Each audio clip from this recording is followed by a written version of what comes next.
Okay, we've got about 43 people. I think we're gonna get started on this quiz so that we can let Colin do his announcements and then get going with lecture. We have a good amount of things to cover again tonight. So we're kind of on a whirlwind tour with SQL. So let's review things from this last class. SQL part 1.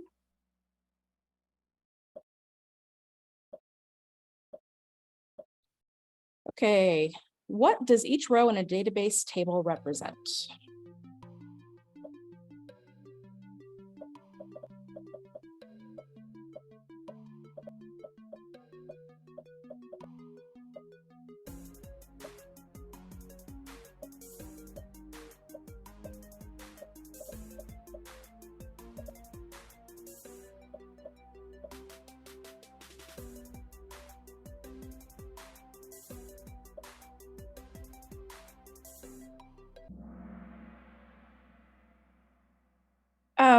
Yeah, so this is where, you know, specifically each row represents a unique record, which means that it has multiple values for fields of an object class, not just one. So that's kind of the distinction there between, you know, the red answer and the yellow answer, or the triangle and the circle, in case you are colorblind. Okay.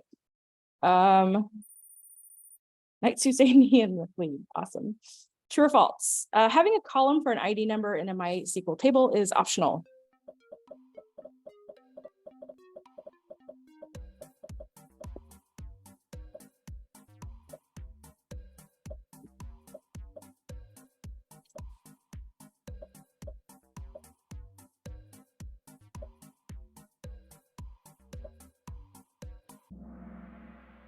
Yeah, that's false. I mean, you could probably not have one, but once we wire all this up with Spring and everything, I mean, everything needs to have an ID. It has to have a primary key, and the primary key is generally the ID. So that's that's why I say that's false. Which is not a valid data type in MySQL?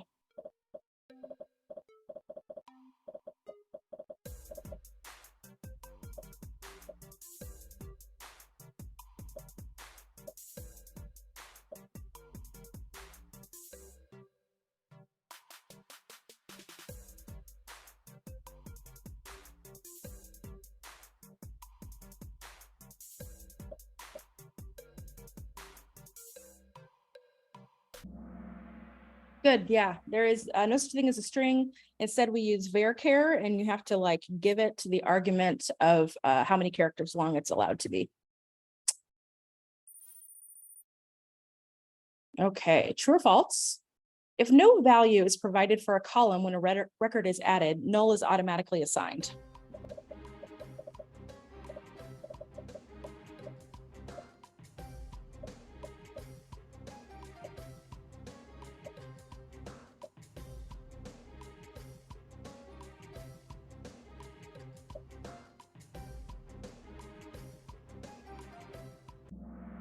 True, 100%, awesome. New schema, love it. Okay. Multi-select. Which two of the following are the minimum things that are required for each column when using the create table command?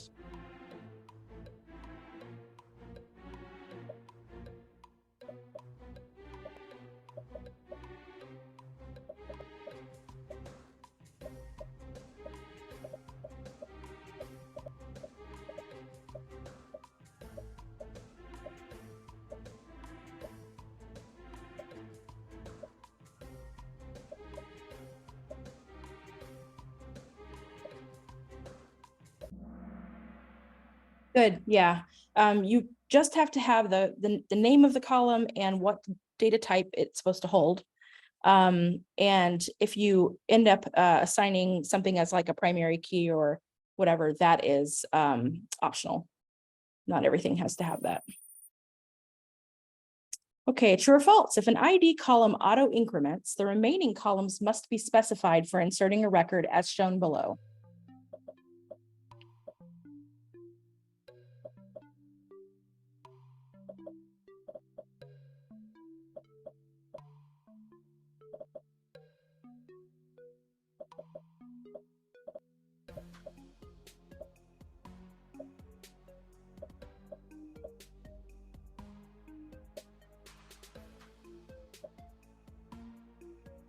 You're definitely seeing what generation I am from with this example.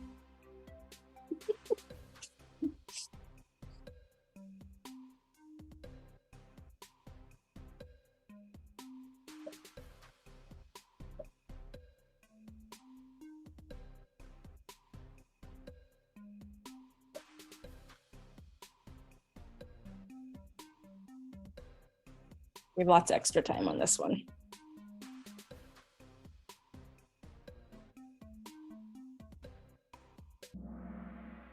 Yeah, that's true. You're not going to supply the ID, and the only way that you can leave all of them off is if you actually have, like, to go back to here. The only way that you could just say insert into product and not supply all the specific column names was if you didn't have that ID auto incrementing, and then you have to provide it. So in this case, because you're not providing it, you're allowing it to provide it for you. You do have to list the rest of the column names. Okay. All right, Amy retains the lead. What is the command to add a new column to an existing table?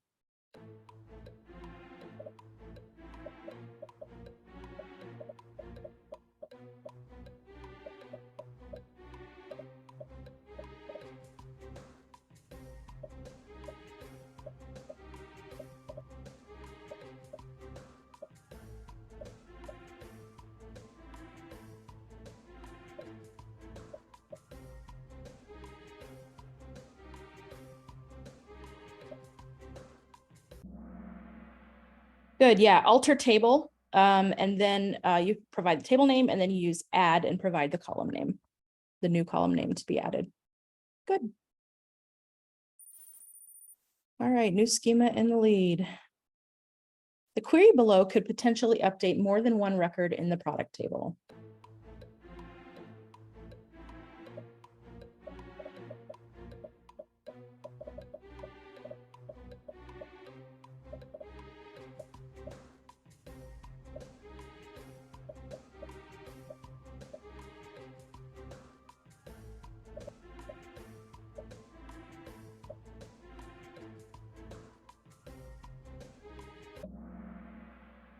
Yeah, that's true. The reason is because something like an item name could be duplicated. You could have multiple entries, multiple records in your table that have the exact same name. Usually when you do something like this, if you want to update just one item, you want to make sure to use something that's a primary key, like your ID, that you know is going to be unique for that table. Okay. Next, what are things 1, 2, 3, and 4 in the query below to read records from a table? You got plenty of time on this one.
Yeah, okay. So this is something that is really good to make sure that you start to get solidified for yourself is, what is everything? What are all these parts? So you're selecting a column, and anything that's right after the select keyword is going to be what you want to be displayed in your results.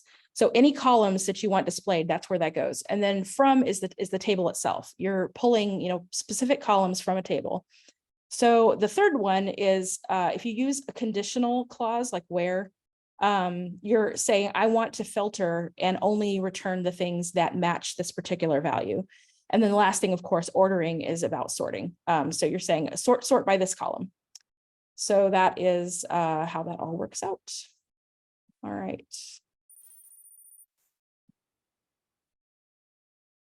Multi-select. What information is needed to delete a record from a database?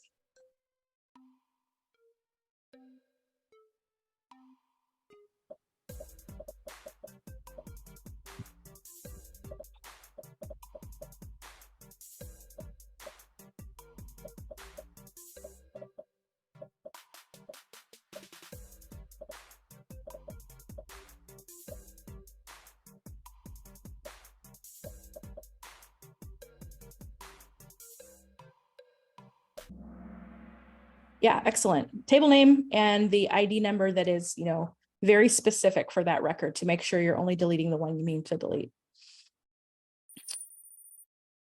Good. Okay. Last question. Order the types of joins as shown below.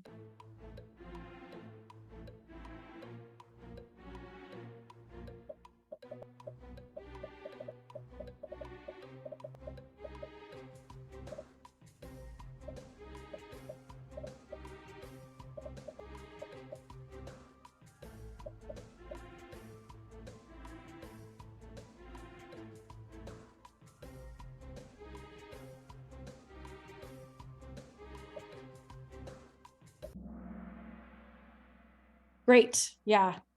Inner join is where it's only the things they have in common. Left inner join means everything from the left table, the first table, and then plus anything they have in common that's from the right. And then of course the opposite for the last one. And then full outer join just means give me everything, put it all, together in one place.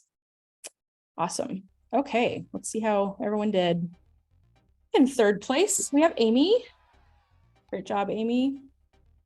Second place is Lima. Lima beans, nice. Okay. Miss Kima, how appropriate. In first place, congratulations. All right. I made my window too tall and I can't get the thing because of the Zoom thing. Okay, let me close this. Yeah. All right, so let me stop sharing for a second and give the floor to Colin. Yeah, thanks, Carrie. So I don't have a whole lot to say today. I wanted to echo my announcement on Slack earlier this week about catch-up plan. So for graded assignment 1 and graded assignment 2, if you have not yet turned either of those in, then it is now the time to start prioritizing assignment work and to make sure you get a catch-up plan sent in, because I want everyone here to graduate, and we have to get assignment work done in order to do that. And so whatever that looks like for you, if it's a time management thing, if you need to be connected with TAs for office hours, if for whatever reason office hours haven't been working out, we can always connect you with another TA. You can get in touch with me. I really want to make sure that everybody has the resources they need in order to get through the curriculum and to really prioritize getting these assignments done. And it's difficult, but we have 3 weeks, so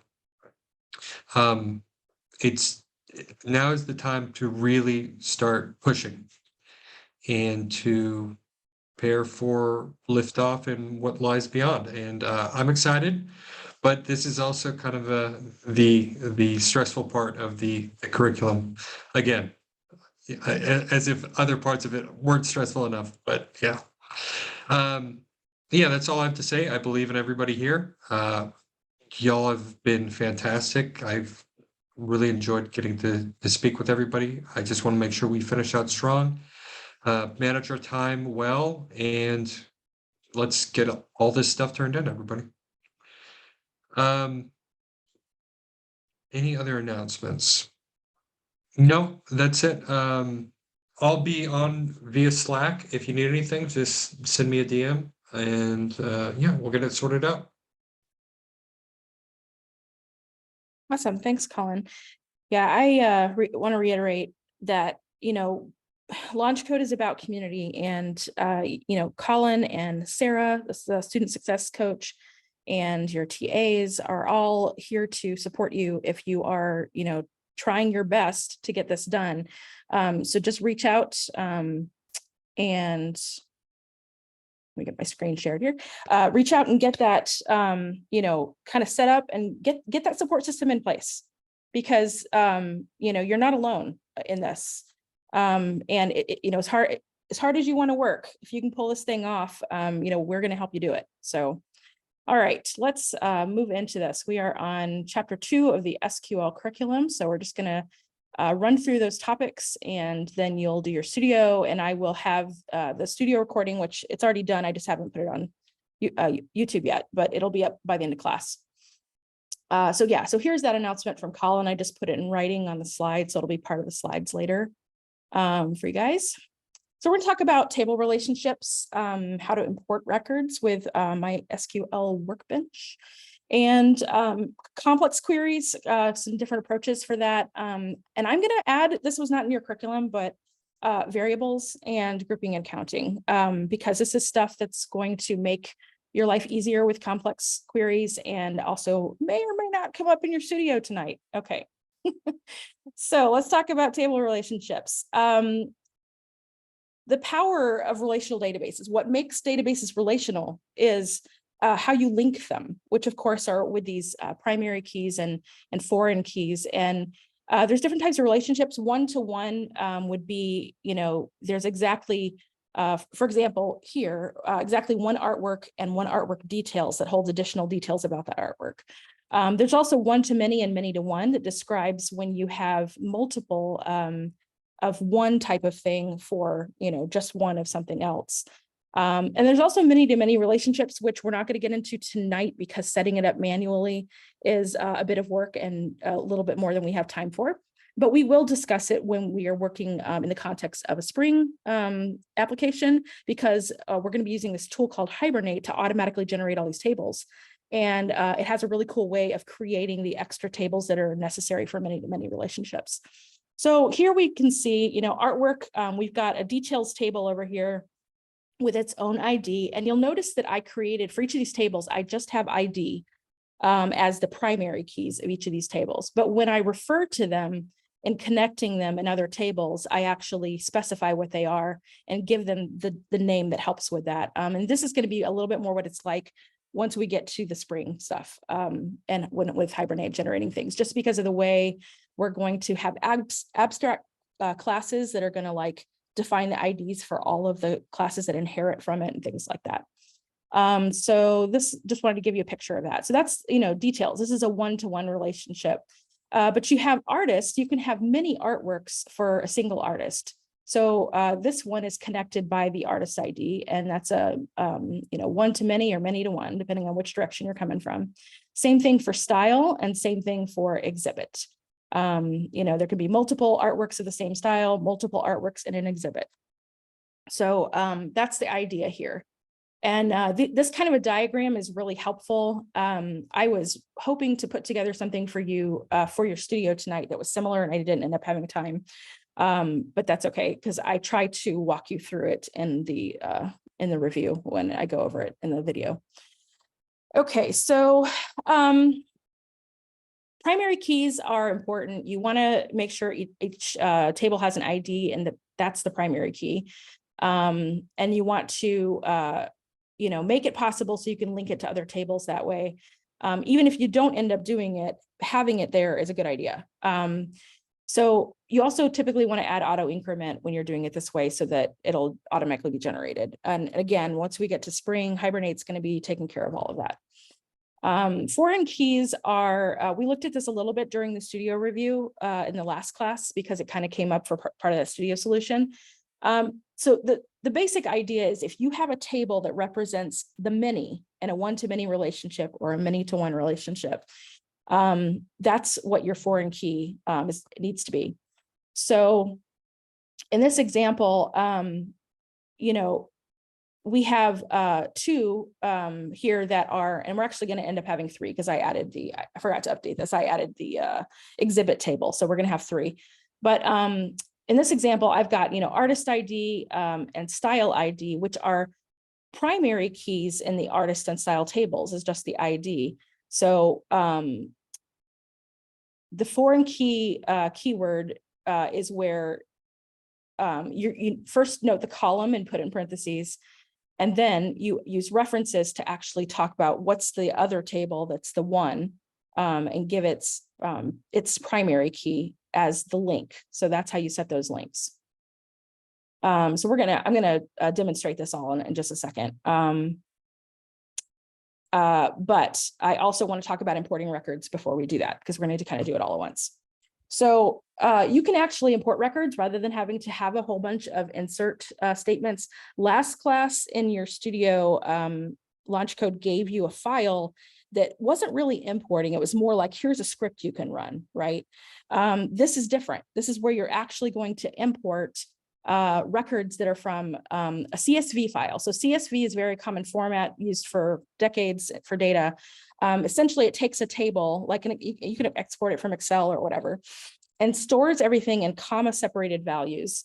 Makes it very easy for it to just say, okay, here's all the columns in the first row. Those are the column names. And then everything after that, here's all the data that belongs in those columns. So MySQL Workbench has the import feature that you can select by right-clicking on the table once you've created it. And then you go into the wizard. It walks you through a bunch of things, but this is going to be the main thing you want to look at, which is making sure that your source and destination columns are matched correctly.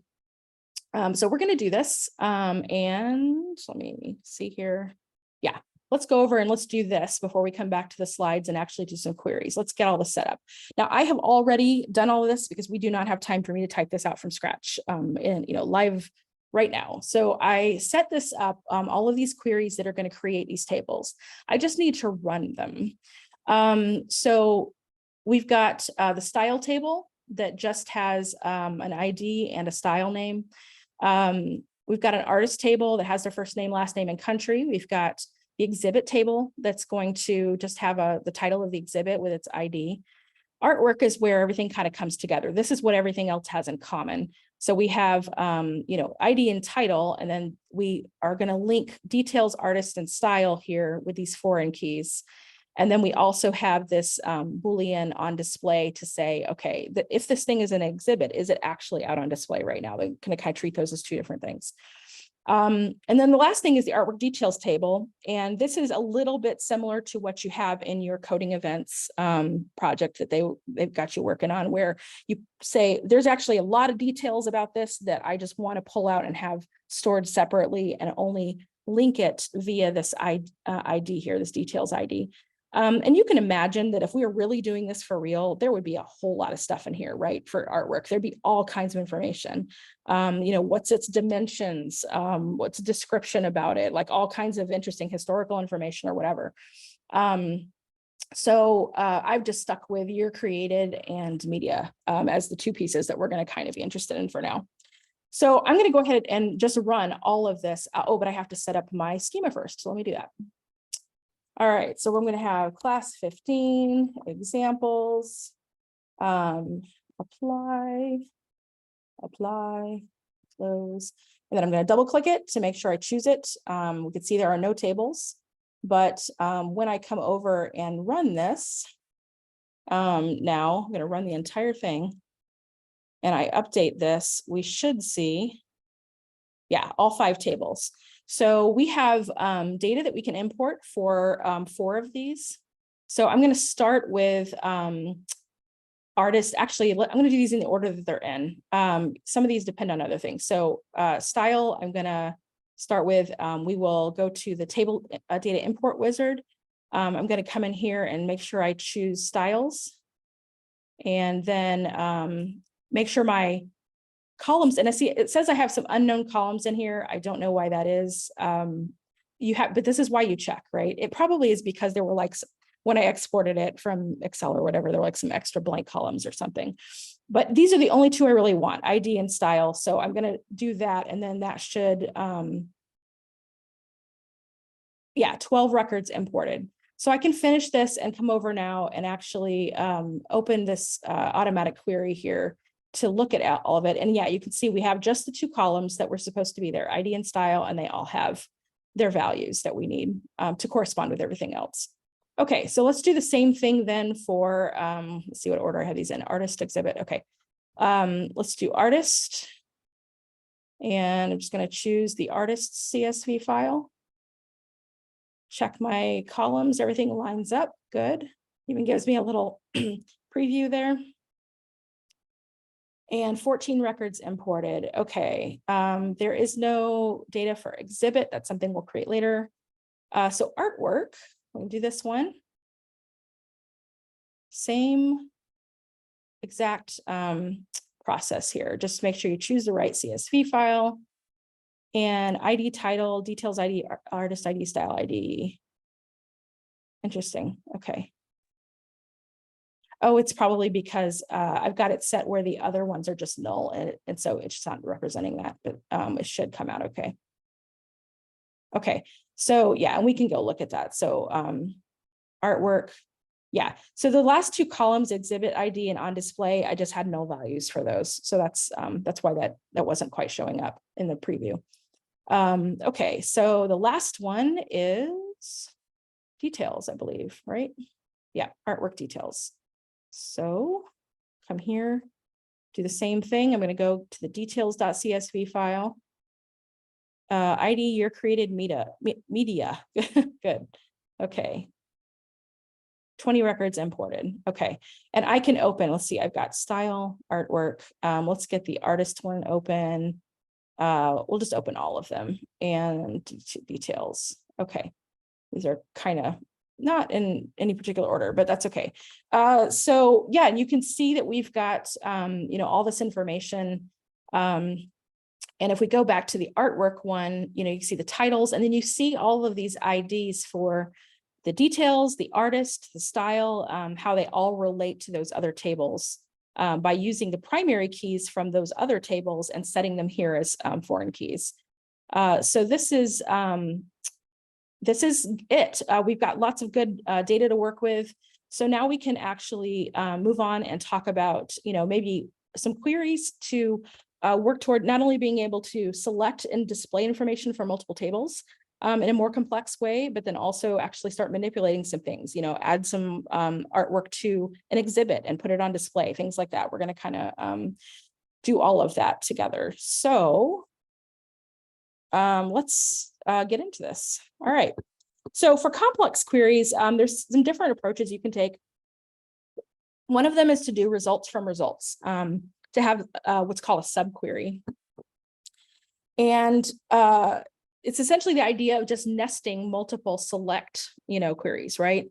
And there's this kind of example here where we can actually go get information from a table, join it with another table, and then, specify a specific ID, but we don't actually know what the ID is. So we need to actually write another query to go find what that is. And then we can kind of put it all together. And this is, of course, without knowing how to do variables yet. So we're just going to do it in line. So let's come over and actually code this out. All right. So, it's right there, but that's okay. We're going to do this from scratch just so we can kind of talk it through. Okay. So again, selecting the first thing we want to do is say, here's the columns I want to display. And the instructions say to display the first name and the last name from artist. So we'll make that our left table so we can just name them directly. They're unique, so it doesn't really matter. Then we're going to do an inner join so that we can go to the artwork table and actually connect to that style table. And So, right now I'm focusing on, okay, artist ID, primary key of the artist table, and the foreign key of the second table. Okay, artwork, good. I want to be able to focus on this, kind of ultimately, this is what we're going for. And how we get there is where we have to do a little bit more work. And this is it. So artwork.style.id, style ID equals, and then we don't know what it is. This is a big question mark. All we know is that we want impressionism. So I can say, all right, well, I know how to do that if I actually tap into the style table, but I don't need to join the tables to do that. I can actually just do a separate query. So I'm going to say select ID because that's the primary key in style from style, where style.style, and I'm doing this because the column and the table name are the same, equals impressionism. And that should do it. And you'll notice that I have this in parentheses, and that's important because you need this entire thing to calculate. You need this to, execute and return a value, return that single ID that matches this column value. And then that way we can assign whatever comes back from that to this for that comparison. So let's go ahead and run this and see what we get. And there we go. We have Claude Monet, Pierre-Auguste Renoir, and Claude Monet again. And so now we say, oh yeah, we said we were going to remove duplicates, right? So you may remember that we said we were going to do this with this distinct keyword. That is what we use for that. So if I run it again now with distinct, we should see just the two names. Yeah. Because of the things that we are returning, which were just the names, it can actually narrow it down. If we were returning like artwork names and things like that, it wouldn't be able to get any more distinct because those have unique values. But in this case, of just what's we're returning, it can actually narrow it down a little bit, or clean it up. Okay. Does anybody have any questions about what I just did? Okay. So that's, again, this is the idea of actually doing subqueries where you just run one thing to get a value that you need for something else. And it can be done in line just like this, whenever you want. All right, so now let's talk about another, I had another bullet point. Yeah, parentheses. I explained that. Okay. So here's another approach. You can actually join more than two tables by daisy chaining your inner joins together, actually. So let's say you need data from multiple linked tables. You want to be able to actually display things from a bunch of different tables in your results. The union keyword is not going to work because the only way union can work is if the two things that you are joining have all the same columns in common. So if you had, I think your textbook uses like kind of name and address kind of a thing. Like if you were going to a table of users for names and addresses, and you're going to a table of some other type of person for their, you can do a union by joining all those because they have all the exact same columns. That is not the case here. We're talking here about tables that are completely different types of objects with different columns. So this is where we want to actually just have additional joins and chain them together. It's essentially, we're just going to connect one table that's really, really far away from another table in terms of the way they're all linked by running through all of the ones in between to get there. So you can use where to filter in the end if you want to. You don't have to. It depends on what you're going for. So for this example, we can actually do this. So let's just talk about it one at a time. We want to write a query that's going to display the title, artist, and style of each artwork created in 1939. So title, artist, and style already are in three different tables, right? Title is part of artwork. The artist has first and last names in the artist table. The style is in the style table if we want the actual name of the style. And then we have a fourth table involved because the date that the artwork is created is actually not in the artwork table, it's in the artwork details table. So we have 4 tables that we need to connect. So we're going to do this by first saying, what are the things that we want to return? What are the results supposed to be? So we're going to go to artwork.title, artist.firstname, artist.lastname, and then style.style. That's all we really need to display. It's from those 3 tables.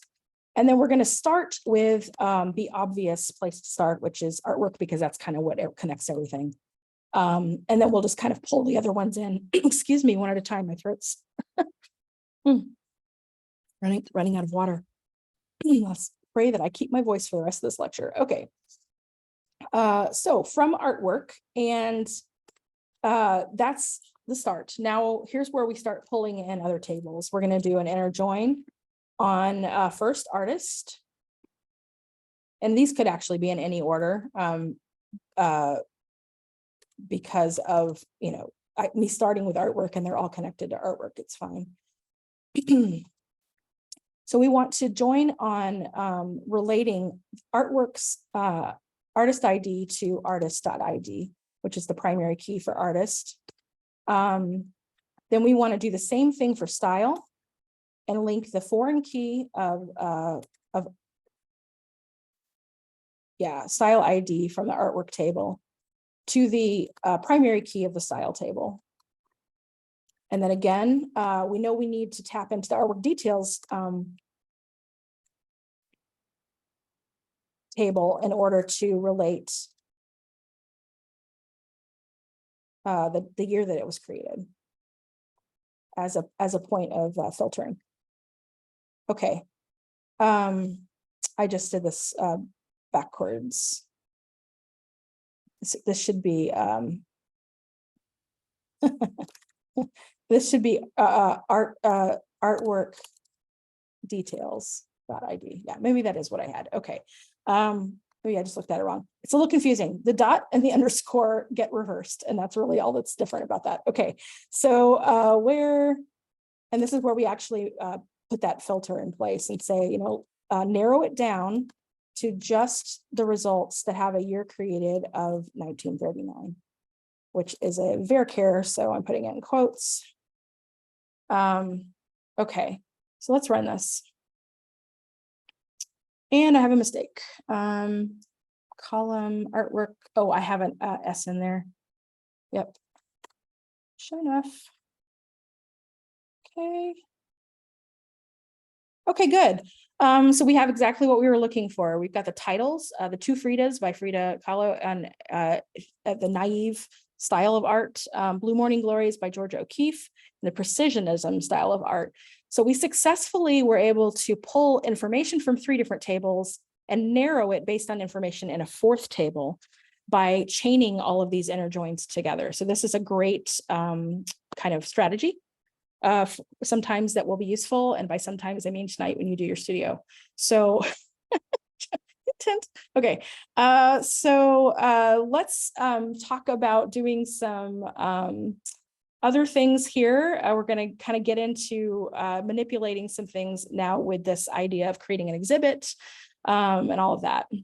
So I want to talk about variables and counting because we're going to need this. It is possible to have variables in MySQL. It's super useful. You just use the set keyword and you use this syntax by just putting an @ symbol on the front of the name of the variable. And you assign it that way, and then you're going to use it that way, which I'll demonstrate in a second. But this is really handy, especially in situations where you actually end up using that value several times and you don't want to hard code something, multiple times. And it makes that query then reusable with different values very easily. So, we are not going to have, it's outside the scope of this class for us to teach you guys how to write stored procedures and stuff like that. That's, really, that's kind of how it's done. You're going to have these saved scripts elsewhere that you go through a series of queries that are all part of a script to accomplish something. It has a bunch of logic in there. That's how it's done. we are sticking to writing some simple little example stuff, kind of all in one file, just for the purpose of you guys learning the basics. But it's good to think this way. Think about, what if I wanted to be able to make this usable so that I could just kind of plug in any ID number and everything else could kind of flow from that, right? So that's the approach we're going to take. So this is what we're going to do with variables. So we'll get into that. And then also, you can actually count. You can provide a count of things to return results as a total. And you can also use group by. And I actually don't think I'm going to end up demonstrating group by, but you will have a chance to see if you can figure it out when you do Studio tonight at one point. I can't remember if it's in the bonus mission or not, but I think it is. I think it's in the bonus mission. So let's head back over here and move this. Okay. So we have a number of things we want to do here. First, we're going to create an exhibit record. So we need to actually go back and look at our exhibit table and say, okay, what are the columns, right? It's just an ID and a title. It's all, so really title is the only thing we have to provide. But the idea here is that we're going to set up an exhibit. We're going to create something that we can then apply that exhibit ID number to the artworks, because you remember we have that column here. So we're going to say, but we have to kind of say, okay, how are we going to look those up? Like which ones do we want to apply it to? And then we are going to kind of do that for a couple of different artists, look up all of their artworks and do it. And then we will also go and put the artworks on display at the end. So we're going to kind of do a series of things here. So first, let's create this exhibit record. This is where we already have an existing table. So we're just going to do an insert into, and it's going to be exhibit. And we're going to say, let me give you the values for title. And so, or values, since it's singular. And so the value is going to be Renaissance and Baroque masterpieces. All right. So this will create our exhibit for us. So I can run that, and then we can come over here to exhibit and refresh this, and we can see that we now have ID of 1, because it's the very first one, and the title is Renaissance and Baroque masterpieces. So we have an exhibit now to refer to and relate to our artwork table. Okay, so we're going to use you're going to use this a couple times though. So let's go ahead and store it. And I have to use the set keyword. So set at exhibit to name the variable, and then we're just going to give it the value. And we could do this by hard coding it because we know that it's 1. But let's say we didn't know that it was 1. We could actually do this by writing a subquery, right? And saying, I think my cursor's in the right spot. Yeah, there we go. Select, and we could say exhibit ID from exhibit where, and then we would say where title is equal to, and then we just have to, make sure this is exactly right, since we're doing a strict equal here. So masterpieces. Okay. So it should actually go and look that up for us and say, okay, find the exhibit ID number for this exhibit that was just created. And let's go ahead and store it in this variable so that we can use it in multiple places down here. So I'm going to run this.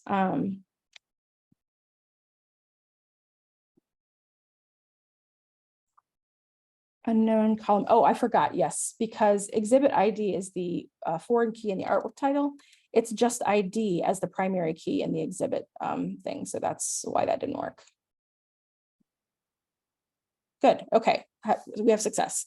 So I have that now, so I can use it. But first, we're going to also look up an artist ID so we can have a variable artist. And then we will actually get around to going and finding all the artworks that are by that artist using that artist ID, and then setting the exhibit ID into that column, but just for those artists. So let's do this one. We're going to say set artist, and as, and we'll do another one of these subqueries here. And I'm going to say select ID from artist where last name equals Da Vinci. So we can start with Mr. Da Vinci and go from there. So I'm going to run this. All right, and we've set that. So now let's see. We want to update artwork, update the artwork table, and we want to set the exhibit ID. And up until now, the examples we've done is, oh, if you're going to update something, make sure you use an ID so that you only update the one that you want. Well, that's true if that's all you want to do. However, we're going to actually flip this now and say, we're going to take advantage of the fact that we can set multiple things. We just have to be very careful that we define tell it how to find what those things are, but we can actually take care of multiple things at once and not have to like loop over them or anything like that. Because that's a whole nother thing outside the scope of this class. Okay, so we're gonna set exhibit ID because this is the foreign key that is in the artwork table, and we're gonna set it to be at exhibit. And then we're going to specify that we want to only do this for things that have an artist ID of @artist, which is what we established the ID was for Da Vinci. Now, could I have put this entire thing here, and this entire thing here? Yes, but I also know that I'm probably going to use these things again down here, so that's why I put them in variables. So let's run this. And let's go check. So it says 3 rows were changed, so we can come over to artwork and filter, and we can see Mona Lisa and The Last Supper and Lady with an Ermine all now have an exhibit ID of 1, and we were able to change them with that single query, just by specifying the artist ID that is part of that table. So you can see how these relationships are actually really helpful. One of the reasons that we have everything split out into multiple tables to begin with is because of that concept of encapsulation with objects, right? Objects of your classes, your models, that everything should only have what relates to that thing. So we have to have multiple tables, but we use these keys to relate them, and it makes things like this very, very straightforward. Okay, so now it says change the artist to another artist and rerun the addition of the exhibit ID for those artworks. So this is where we can come here and say, okay, we want somebody from the Baroque period. So let's do Vermeer since he's in there. So I'm going to rerun both setting the artist and then also updating for that artist and reuse this query that we wrote. That's the other reason it's really great to, use these variables. It makes this reusable. Okay, 2 more rows have been affected. So let's go over to artwork and take a look. Yeah, Girl with a Pearl Earring and The Milkmaid are now both set to be part of exhibit 1. All right, we're making headway. This is good. We're actually doing good on time. All right, so change the artist to another artist. Oh, I just did that one. I forgot. It's just because there's no actual code to add there. Okay. Get total number of artworks assigned to exhibit and return with the exhibit title. So this is where we're going to make use of that count. It's actually a function. So let's see here. I want to return the title. So we're going to start by selecting the title, and I'm going to actually, we have to connect the artwork. In order to get the number of artworks, we have to connect the artwork table with the exhibit table because that's where the title is. So I'm going to specify that this is exhibit.title. And then I'm just going to say count and do all because all of the artworks are unique. That'll take care of that. And then from artwork, and I'm going to join on exhibit on the basis of the foreign key exhibit ID from artwork equals exhibit.id, the primary key from exhibit. And then I'm going to specify that I want this to only return the results for at exhibit, which is currently storing exhibit 1. If we had multiple exhibits, this would matter more, but that's what we want. Okay, so let's run it. All right, and we have Renaissance and Baroque masterpieces, a count of 5. So it went and it said how many in this table have that exhibit ID number. It counted them up and then just provided that in a single line as the results. So this is a different way of thinking about how results can be returned, because it's actually like grouping a bunch of things together. Yeah, that's all I'm gonna say about that. Okay, so let's move on to the actual, putting things on display, because you may remember the artwork table has this other Boolean on display. Is something actually out on display or not? So, I've decided that for my purposes, assigning something to an exhibit is not the same thing as actually having the exhibit go on display. And if we were, really running this with a lot of detailed information, the exhibit table would have a lot more information. It would probably have a start date and an end date and things like that. But it doesn't, because I'm trying to keep this simpler. So we're just going to go and we're just going to change this and say we're making everything on display as part of that exhibit. So again, this is going to be an update now to the artwork table because we're changing values for one of the columns. So I'm going to update artwork and set the on display property to be equal to 1, which you may remember for Boolean values, that is a true, where exhibit ID, and again, we are using, this stored value of exhibit. Oh, let me put a semicolon on that, on the end of that. That's what I meant to do. There we go. We'll run this. Did I run it? Nope. I must not have clicked it right. Okay. Yeah, 5 rows affected. Okay, so we have over here, we can come back, we can refresh this, and we now see that on display has been set as 1 for everything that had that exhibit ID. Yeah, and we did that by, just making sure it only did it for those that were where this was true. Okay, one last query here. And this is going to give us a way to kind of view a lot of information from a lot of different tables. Before I do this, does anybody have any questions about the stuff I just did with variables and counting? Nope. Okay. All right. So let's think about this for a second. I can see if there's instruction has actually any more. I don't think it does. Okay.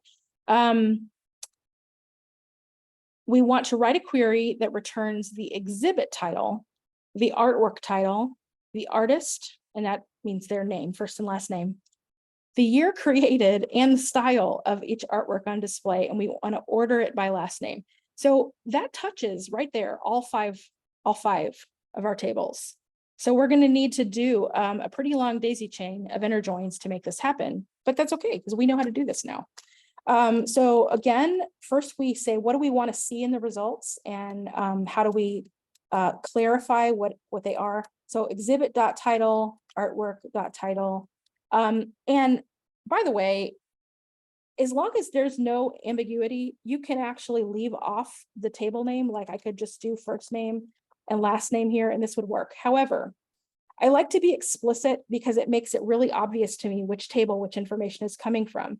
And the more tables you're working with, the more important that is to keep it straight for yourself, because visualizing how all of these connect can get really muddy, really, really fast in your head. So I'm going to be explicit, and I'm going to say artist dot first name and artist dot last name. And then we want artwork details dot year created, and we also want style. Okay, that's a lot of different pieces of information from 5 different tables. but we're going to start with artwork because that is where it's all connected.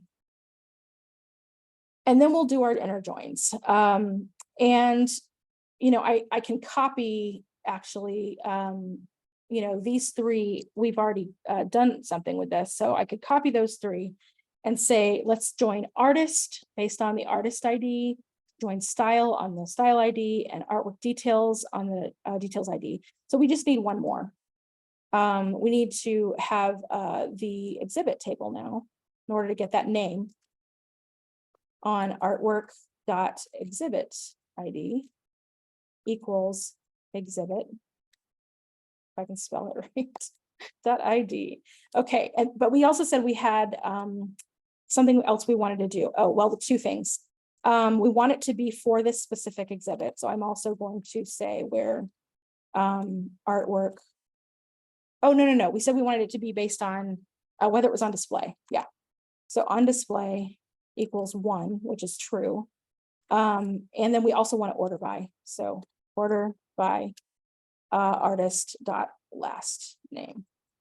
Okay. So it's a lot of lines for a single query, but it gets us where what we want to be. We can display information from 5 different tables, make sure that it's only the ones that are on display, and that it's going to be in alphabetical order by last name.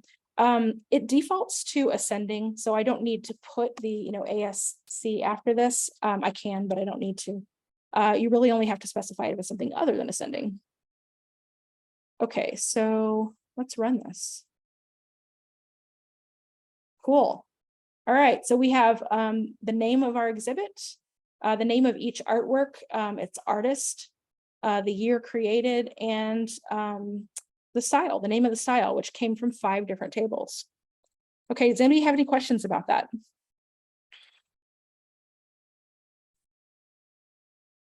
Nope. All right. Well, we made really good time tonight, guys. Better time than I thought we were going to, because this was a lot to go through. However, the studio could be potentially a lot of work, because there's a lot of things to think through, and thinking through, especially the second bonus mission, is you might have to do some research online. It's pretty it's more advanced stuff. So I would encourage you to work together, talk it through, try, experiment, try different things.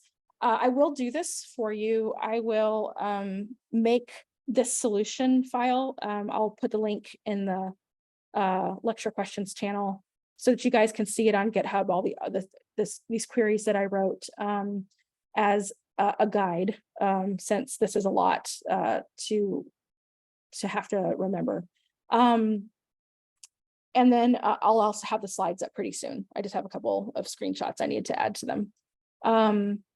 So yeah, and then your studio review recording will be up by the end of class as well. So let's take a look at the studio. Let's actually come over here. Yeah, so you're going to create a schema called library and create 6 tables, and then manage the relationship between them with foreign keys, and write queries to perform a series of tasks. It's going to kind of follow a very similar field to what I just did for you, and that was on purpose. So you can kind of come over here and see they've got these 6 tables that they want you to create, but they are providing the queries to create those, and also CSV files for 4 of the 6. So you're going to be able to kind of, do this part fairly quickly, actually, once you, get everything set up. And then this is where you're really going to have to think through things. You've got some warm-up queries that they're not asking you to do anything that you didn't know how to do last class. There's nothing complex here. But then you start getting into things that are a little more complex. And this is where you're thinking through this idea of a script where you have multiple queries in a row that are going to accomplish something. And this is where variables might be very useful for you to, both for this section and for this section, to be able to have something that if you then need to turn around and run it for a bunch of other, books or whatever it is that you're trying to do it for, you only have to change that number in one place and then rerun things for, to do it for multiple books and patrons, because you're going to check books out, check books back in, and then you're going to do kind of a big,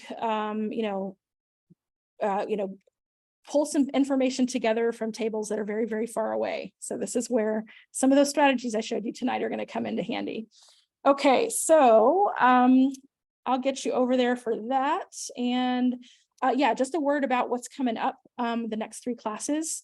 We are going to be moving back to, kind of tie this all together with working with a Java project in spring. And we're going to be talking about ORM as object relational mapping. So it's this idea that every single one of your model classes gets mapped to a table. And again, we'll be using this tool called Hibernate to do that. And we'll start, but it's a lot to unpack because there's a lot of moving parts. And you have to set up some extra classes that actually facilitate the CRUD operations. And actually connect it all together to make it flow all the way to your, to your view.